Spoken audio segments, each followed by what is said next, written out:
ఇదండి ఎడ్గార్డేల్ అనుభవ శంకు ఈజీగా గుర్తుపెట్టుకోవడానికి ట్రిక్ అని చెప్పాను కదా. దాంట్లో ఉండే మొదటి అక్షరాన్నే తీసుకోవాలన్నమాట. ఇదండి పైనుంచి కింద నుంచి నెంబరింగ్ 1 2 3 వేసుకుంటా పోతే 11 వస్తుంది. కింద వచ్చేసి మూర్త అనుభవాలు, పైన వచ్చి అమూర్త అనుభవాలు. అడుగు పీఠం బాగాన మూర్త అనుభవాలు ఉంటాయి. ఇట్లా కొనానొచ్చి అమూర్త భావనలు ఉంటాయన్నమాట. అంటే కింద నుంచి పైకి వెళ్ళే కొద్దీ మూర్త భావనలు తగ్గి అమూర్త భావన పెరుగుతుంది. అంటే మనం కంటితో చూసే నైజం అనేది తగ్గుతూ పోతుందన్నమాట. అమూర్త భావం పైనుంచి కిందకు వస్తుంటే అమూర్త భావం తగ్గి మూర్త భావం పెరుగుతుందన్నమాట. నేను ఏంటంటే మొదటి అక్షరాలని అంటే ఈ 11లోంచి మొదటి అక్షరాలను తీసుకున్నా. శాద్రు రేచ దూప్ర క్షేప్ర నాకప్ర. దొండి శాబ్దిక చిహ్నాలు మొదటి అక్షరం శ. దృశ్య సాధనాలు దృ. రేడియో రికార్డులు కదలిన చిత్రాలు రే. చలన చిత్రాలు చ. టెలివిజన్నే తెలుగులో దూరదర్శనం అంటాం కాబట్టి దు. ప్రదర్శితాలు ప్ర. ఎందుకు ప్రదర్శితాలు ఎగ్జిబిట్స్ తీసుకున్నా అంటే కింద మళ్ళీ ప్రాతో వస్తుంది, అందుకని ప్రదర్శితాలను ఎగ్జిబిట్స్ అంటాం. క్షేత్ర పర్యటనలు షే.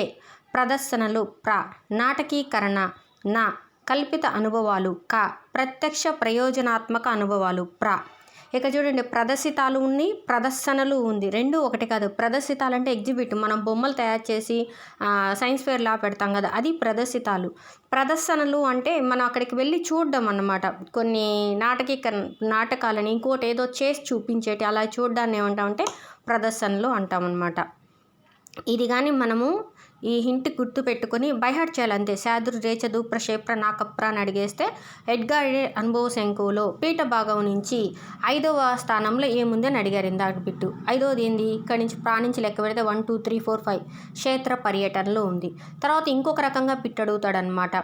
ఇక్కడ నుంచి ఏం చెప్తాడంటే కొన్ని ఇచ్చేస్తాడు. రేడియో, చలనచిత్రాలు, టీవీ, క్షేత్ర పర్యటనలు ఇలా 4 ఇచ్చేసి వీటిలో ఏది ఎక్కువ మూర్త అనుభవం కలది అని అంటాడు.